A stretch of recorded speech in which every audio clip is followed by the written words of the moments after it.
உங்க பேர் என்ன? அயான் முகமது. என்ன படிக்கிறீங்க? செகண்ட் ஸ்டாண்டர்ட் முடிச்சு தேர்ட் ஸ்டாண்டர்ட் போறேன். அப்படியா? இப்போ எதுக்கு மேலே வந்தீங்க? Thank you. எதுக்கு மேலே வந்தீங்க? மேலே எதுக்கு வந்தீங்க? வேன் மேலே எதுக்கு வந்தீங்க? எந்த மேலே எதுக்கு ஏறி வந்தீங்க? யார் உங்களை ஏற்றி விட்டாங்களா? கை சரியாயிடுச்சா உங்களுக்கு? கை சரியாயிட்டே இருக்கு. நன்றி. வலி பரவாயில்லையாண்ணா? வலி பரவாயில்லையா? வலி பரவாயில்ல, உன்னை பார்த்தானே சரியாயிடுச்சு. சரி, நீங்க உங்க பேர் என்ன? அதர்வா. அதர்வா. என்ன படிக்கிறீங்க? சரி சரி, நன்றி. பாட்டு பாட போறியா? நான் பேச வேணாமா? என்ன பாட்டு பாட போற?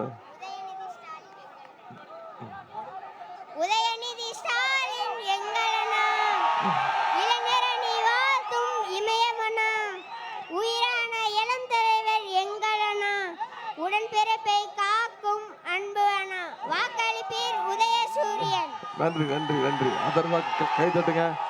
உங்க பேர் என்ன சொன்னீங்க? உங்க பேர் என்ன சொன்னீங்க? அயான் முகமது. முகமதுக்கு கை தட்டுங்க. சரி, வெயில்ல நிக்காதீங்க, கீழே இறங்கி போயிடுறீங்களா? ஜாக்கிரதை. திண்டுக்கல் மாவட்டத்தை முடிச்சுட்டு இன்னைக்கு காலையில தான் நான் நம்ம திருப்பூர் மாவட்டத்துக்கு வருகை தந்திருக்கிறேன்.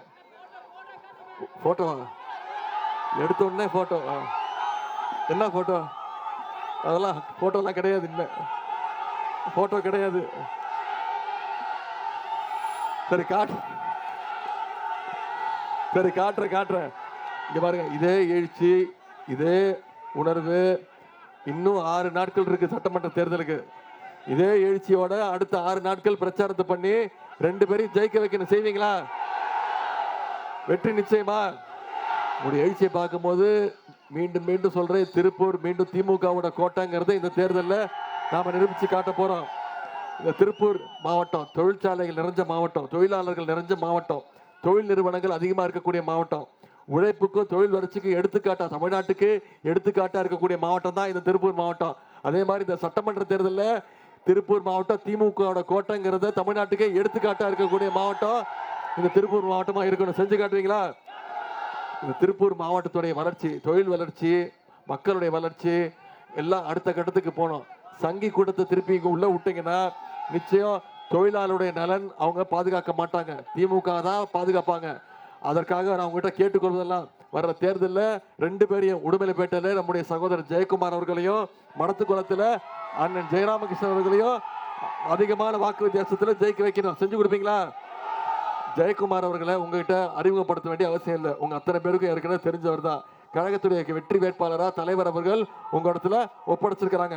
நல்ல ஆற்றல் மிக்க துடிப்பான இளைஞர் திரு ஜெயக்குமார் அவர்கள். வெறும் தேர்தல் வந்து உங்களை சந்திக்கக்கூடியவர் கிடையாது திரு ஜெயக்குமார். எந்நேரமும் வருடம் முழுக்க உங்களோடு பயணிக்கக்கூடியவர். மக்கள் பணிதான் முக்கியம், கழக பணிதான் முக்கியம் அப்படின்னு தினமும் மக்களை சந்திக்கக்கூடியவர் திரு ஜெயக்குமார் அவர்கள். மக்கள் சேவை செய்யறதுல அவர் அடிச்சுக்க முடியாது. அதே மாதிரி நகராட்சி கவுன்சிலரா மக்கள் பணியாற்றிக்கிட்டு இருக்கவர். எனக்கு என்ன கூடுதல் பெருமைன்னா, நான் இளைஞரணியுடைய செயலாளர், அவரும் திருப்பூர் தெற்கு மாவட்ட இளைஞரணியினுடைய செயலாளராக, மாவட்ட அமைப்பாளராக சிறப்பாக செயல்பட்டு இருக்கிறார். அதனாலதான் இன்னைக்கு தலைவர் அவர்கள் இந்த வாய்ப்பை கொடுத்திருக்கிறாரு. என்னோட அடிக்கடி பேசக்கூடியவர், வாரத்துக்கு ஒரு முறை பேசிடுவாரு. அவர் நீங்க வெற்றி பெற வச்சீங்கன்னா தலைவர் அவர்கிட்ட, முதலமைச்சர்கிட்ட சொல்லி, என்கிட்ட சொல்லி, இந்த தொகுதிக்கு என்னென்ன தேவையோ அதையெல்லாம் நிச்சயம் உங்களுக்கு செஞ்சு தருவார். நிச்சயம் திராவிட முன்னேற்ற கழகம் ஆட்சி அமைக்க போவது உறுதி. நம்முடைய தலைவர் தான் முதலமைச்சரா வரப்போறாரு. நான் உங்ககிட்ட கேட்டுக்கொள்வதெல்லாம், இந்த உடுமலைப்பேட்டையில திரு ஜெயக்குமார மிகப்பெரிய வெற்றி பெற வைக்கணும். செய்வீங்களா? இந்த உடுமலைப்பேட்டைக்கு நாம சட்டமன்ற உறுப்பினர் இல்லைனாலும் பல திட்டங்களை கொண்டு வந்திருக்கிறோம். அந்த உரிமையோட உங்களை கேட்க வந்திருக்கிறேன். வாய்ப்பு கொடுங்க அப்படின்னு உதயசூரியன் சின்னத்துக்கு வாக்களிங்க. என்ன செஞ்சிருக்கிறோம்? அரசு மருத்துவமனையில 20 கோடி ரூபாய் மதிப்பீட்டில் புதிய தீவிர சிகிச்சை பிரிவு அமைச்சு கொடுத்திருக்கிறோம். 3 கோடி ரூபாய் மதிப்பீட்டில் அரசு மருத்துவமனையில விபத்து மற்றும் அவசர கால உடனடி சிகிச்சைக்காக தனி கட்டடம் கட்டி கொடுத்திருக்கிறோம். பரம்பிக்குளம் ஆழியார் பாசன திட்டம் உருவாக்க காரணமான தலைவர்களுக்கு 4 கோடி ரூபாய் மதிப்பீட்டில் திருவுருவ சிலை அமைச்சர் கொடுத்திருக்கிறோம். 8 கோடி ரூபாய் மதிப்பீட்டில் புதிய ITI அமைச்சு கொடுத்திருக்கிறோம். 3 கோடி ரூபாய் மதிப்பீட்டில் புதிய பஸ் ஸ்டாண்ட் கட்டி கொடுத்திருக்கிறோம். குடிமங்கலம் ஒன்றியத்தில் 8 கோடி ரூபாய் மதிப்பீட்டில் புதிய தார் சாலைகள் அமைச்சு கொடுத்திருக்கிறோம். 2 கோடி ரூபாய் மதிப்பீட்டில் நவீன அறிவுசார் மையம் சயின்ஸ் சென்டர் அமைச்சு கொடுத்திருக்கிறோம். பண்ணை கிணறு ஊராட்சியில கால்நடை மருத்துவக் கல்லூரி மற்றும் ஆராய்ச்சி நிறுவனம் அமைச்சு கொடுத்திருக்கிறோம். கஞ்சம்பட்டி அரசு ஆரம்ப சுகாதார நிலையத்துல 2 புதிய கூடுதல் கட்டிடங்கள். திருப்பூர் மாவட்டத்துல இனாம் நிலங்களில் ஏற்பட்டுள்ள பூஜ்ய மதிப்பு குறைகளை சரி செய்ய சிறப்பு மாவட்ட வருவாய் அலுவலர் ஸ்பெஷல் டிஆர்ஓ நியமனம் செஞ்சு கொடுத்திருக்கோம். கோவில் நிலங்களில் உள்ள பிரச்சனைகளுக்கும் தீர்வு காணப்படும். முக்கியமான கோரிக்கை வச்சிருக்கிறீங்க. பொள்ளாச்சியை தனி மாவட்டம் அறிவிக்கணும்னு சொல்லியிருக்கிறீங்க. இது குறித்து உரிய பரிசீலனை செஞ்சு நம்முடைய முதலமைச்சர்கள் நடவடிக்கை எடுப்பாங்க. இது இந்த தொகுதிக்கு நம்முடைய திராவிட மாடல் அரசு செஞ்சிருக்கக்கூடிய திட்டங்கள். உங்களுக்கு தெரியும், கடந்த 5 வருஷமா நம்முடைய திராவிட மாடல் முதலமைச்சர் அவர்கள் பல்வேறு திட்டங்களை நிறைவேற்றிருக்கிறாங்க. உதாரணத்திற்கு சில திட்டங்களை மட்டும் இங்க சொல்ல விரும்புறேன். ஆட்சி அமைஞ்சோடனே நம்முடைய முதலமைச்சர் போட்ட முதல் கையெழுத்து மகளிருக்கு கட்டணம் இல்லா பேருந்து திட்டம் செஞ்சு கொடுத்தோமா இல்லையா? அதே மாதிரி முதலமைச்சர் காலை உணவு திட்டம். காலைல பசங்க பள்ளிக்கூடத்துக்கு வந்தாங்கன்னா பசியோட இருக்கக்கூடாதுன்னு முதலமைச்சர் காலை உணவு திட்டம். சரி, பள்ளிக்கூடம் முடிஞ்சு அவங்க கல்லூரிக்கு போகணும்னு கல்வி ஊக்கத்தொகை கொடுத்துருக்குறோம். 14 லட்சம் மாணவர்களுக்கு மாசம் 1000 ரூபாய் கல்வி ஊக்கத்தொகை கொடுத்துருக்குறோம். அதே மாதிரி சமீபத்தில் 10 லட்சம் கல்லூரி மாணவ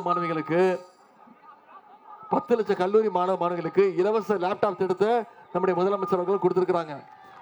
எல்லாத்தை விட முக்கியம், உங்க அத்தனை பேருக்கு தெரியும், கலைஞர் மகளிர் உரிமை தொகை திட்டம். 1,31,00,000 மகளிருக்கு மாசம் 1000 ரூபாய் உரிமை தொகை நம்முடைய முதலமைச்சர் கொடுத்துட்டு இருக்கிறார். அந்த உரிமை தொகையை நிப்பாட்டுறதுக்கு அதிமுகவும் பாஜகவும் முயற்சி பண்ணாங்க.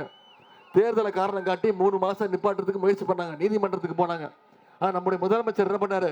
1000 ரூபாய் கொடுக்கறது நிப்பாட்ட முயற்சி பண்றீங்களா? 5000 ரூபாய் கொடுப்பேன், என்ன பண்ணுங்க பார்க்கலாம்னு சொல்லி கொடுத்தோமா இல்லையா? பிப்ரவரி மாசம், மார்ச் மாசம், ஏப்ரல் மாசம் 3 மாசத்துக்கு சேர்த்து 3000. கோடை கால சிறப்பு நிதி 2000ன்னு 5000 ரூபாய் நம்முடைய முதலமைச்சர் அவர்கள் ஒரே பேங்க் டிரான்ஸ்பர்ல காலையில 6:30 மணிக்கு முதலமைச்சர் 1,31,00,000 மகளிருக்கு பேங்க்ல டிரான்ஸ்பர் பண்ணாரு. கரெக்டா? முதலமைச்சர் காலைல 6:30 மணிக்கு கொடுத்தாரு. மகளிர்லாம் காலைல 9 மணிக்கு பேங்க் திறக்கிறதுக்கு முன்னாடி போயிட்டீங்க, போய் பணத்தை எடுத்துட்டீங்க. ஏன்னா மோடி அரசு மேல அவ்வளவு பயம். முதலமைச்சர் கொடுக்கக்கூடிய உரிமை தொகையை பேங்க்ல மினிமம் பேலன்ஸ் இல்லைன்னு சொல்லி மோடி அரசு எடுத்துக்குமோன்னு போய் உஷாரா எடுத்துட்டீங்க. அதே மாதிரி நம்ம வாக்குறுதி கொடுத்துருக்கிறோம். இந்த மாதிரி தலைவர் வாக்குறுதி கொடுத்துருக்கிறார். என்ன வாக்குறுதி? மகளிர் உரிமை தொகை இப்ப ஜெயிச்சு வந்ததுக்கு அப்புறம் 1000 ரூபாய் இல்ல 2000 ரூபாய் உயர்த்தி கொடுப்போம்னு வாக்குறுதி கொடுத்திருக்கிறோம். முதலமைச்சர் காலை உணவு திட்டம் 5ஆம் வகுப்பு வரைக்கும் இல்ல 8ஆம் வகுப்பு வரைக்கும் உயர்த்தப்படும் சொல்லியிருக்கிறோம். கல்வி ஊக்கத்தொகை 1000 ரூபாய் இல்ல 1500 கொடுப்போம்னு சொல்லியிருக்கிறோம். ஓஏபி முதியோர் உதவித்தொகை 1200 இல்ல 2000 ரூபாய் கொடுப்போம்னு சொல்லியிருக்கிறாரு. அடுத்த 5 வருஷத்துல 35 லட்சம் கல்லூரி மாணவிகளுக்கு இலவச லேப்டாப் கொடுப்போம்னு வாக்குறுதி கொடுத்திருக்கிறோம். அடுத்த 5 வருஷத்துல கலைஞர் கனவு இல்ல திட்டம் 10 லட்சம் வீடு கட்டப்பட்டு யாருக்கெல்லாம் வீடு இல்லையோ அவங்களுக்கெல்லாம் வீடு கட்டி தருவோம்னு வாக்குறுதி கொடுத்திருக்கிறோம். இது எல்லாத்தை விட முக்கியமான வாக்குறுதி உங்களுக்கே தெரியும். ஆட்சி அமைஞ்சொன்ன நம்முடைய முதலமைச்சர் அவர்கள் தலைவர் அனைத்து மகளிருடைய கைகள்லையும் 8000 ரூபாய்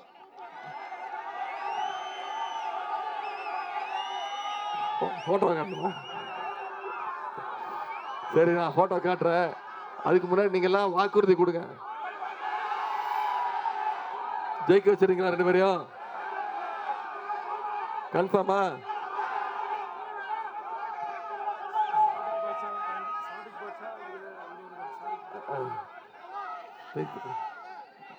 போட்டோ தான் வேணுமா? சரி, நான் போட்டோ காட்டுறதுக்கு ஒன்னே ஒன்று சொல்லிடுறேன். நான் ஒன்னே ஒன்று தான் சொன்னேன். அரசியல்ல முரட்டு பக்தர்கள் பார்த்திருப்பீங்க, முரட்டு தொண்டர்கள் கேள்விப்பட்டிருப்பீங்க, சரியா? ஆனா ஒரு முரட்டு அடிமையை பார்த்திருக்கீங்களா? மோடியுடைய நம்பர் 1 முரட்டு அடிமை யாரு? இதை மட்டும்தான் நான் சொன்னேன். நான் பேர் கூட சொல்ல, நீங்க தான் சொல்லியிருக்கீங்க. இப்போ இதை மட்டும்தான் நான் சொன்னேன். என் மேல ரொம்ப கோச்சிக்கிட்டாரு. இப்ப கண்ணாம திட்டுறாரு. என்ன சொல்லிட்டாரு? எனக்கு எந்த அனுபவமும் இல்லை அப்படின்ட்டாரு. உதயநிதிக்கு என்ன அனுபவம் இருக்கு அப்படின்ட்டாரு. நான் சொன்னேன், ஆமா எனக்கு அனுபவம் கிடையாது தான், உங்களுக்கு இருக்கிற அனுபவம் எனக்கு கிடையாது அப்படின்னு. முக்கியமா இந்த அனுபவம் கிடையாது அப்படின்னு.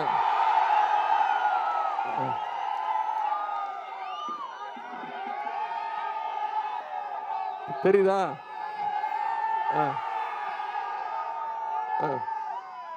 இப்ப போட்டு பாருங்க. இந்த போட்டோ நான் காட்டல, நீங்க கேட்டதுனால காட்டியிருக்கிறேன். எனக்கு இதை காட்டுறதுல உடன்பாடே கிடையாது.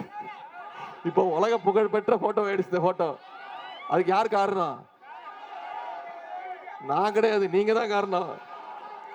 எல்லா பணியும் தூக்கி என் மேல போட்டா எப்படி? ஏன் அவரை நம்பர் 1 முரட்டு அடிமைன்னு சொல்றோம்? பிஜேபி என்ன சொன்னாலும் அதுக்கு ஆமா சாமி போட்டுக்கிட்டு அவங்க என்ன சொன்னாலும் கேட்கிறாரு, மோடி என்ன சொன்னாலும் கேட்கிறாரு. நாம இவ்வளவு திட்டங்கள் கொடுத்துருக்கோம்ல, சரி இந்த பிரச்சாரத்தை நீங்களே பண்ணிடுங்க. நான் உங்களை கேட்டுக்கொள்வதெல்லாம் வர்ற சட்டமன்ற தேர்தலில் மிகப்பெரிய வெற்றியை தேடி தரணும். செய்வீங்களா? இன்னைக்கு தேதி 17, தேர்தல் நாள் என்னைக்கு 23. இன்னும் நம்ம கையெல்லாம் 6 நாட்கள் இருக்கு. அந்த 6 நாட்களும் நீங்க ஒவ்வொருத்தரும் ஒவ்வொரு வாக்காளரை சந்திச்சு பிரச்சாரம் பண்ணுங்க. ஒவ்வொரு தெருவா போய் ஒவ்வொரு வீடா போய் ஏறி இறங்கி ஒவ்வொரு வாக்காளரை சந்திச்சு நம்மளோட திட்டங்களை பத்தி சொல்லுங்க. இந்த 5 வருஷம் நம்முடைய தலைவர் என்னென்ன பண்ணியிருக்காருன்னு சொல்லுங்க. மீண்டும் ஆட்சிக்கு வந்தா என்ன பண்ணுவோங்கிறத சொல்லுங்க. எல்லாத்த விட முக்கியம், மீண்டும் சங்கி கூட்டத்தையும் அடிமை கூட்டத்தையும் தமிழ்நாட்டுக்குள்ள நுழைய விடக்கூடாதுங்கிறத அந்த பிரச்சாரத்தை நீங்க செய்வீங்களா? அடுத்த 6 நாட்கள் இந்த பிரச்சாரத்தை சரியா பண்ணீங்கன்னா நிச்சயம் அண்ணன் ஜெயக்குமார் சகோதரர் ஜெயக்குமார் அவர்களும் அண்ணன் ஜெயராமகிருஷ்ணன் அவர்களும் அதிகமான வாக்கு வித்தியாசத்துல இந்த 2 தொகுதியிலும் ஜெயிச்சு சட்டமன்றத்துக்கு அனுப்ப செஞ்சு காட்டுவீங்களா? உங்களை எல்லாம் அன்போடு கேட்கிறேன், பண்போடு கேட்கிறேன், பாசத்தோடு கேட்கிறேன், உரிமையோடு கேட்கிறேன், உங்க வீட்டு பிள்ளையாகிறது கேட்கிறேன், தலைவருடைய மகனாகிறது கேட்கிறேன், இன்னும் பெருமையா பூரிப்பா சொல்லணும்னா டாக்டர் கலைஞருடைய பேரனாகிறது கேட்கிறேன். உதயசூரியன் சின்னத்துல 2 பேருக்கு வாக்களிச்சு இந்த மடத்துக்குளம் உடுமலைப்பேட்டை 2 தொகுதியுடைய வெற்றிக்கு நீங்க பொறுப்பெடுத்துக்கிறீங்க. செய்வீங்களா? உங்களுடைய அன்புக்கு வரவேற்புக்கு நன்றி நன்றி நன்றி.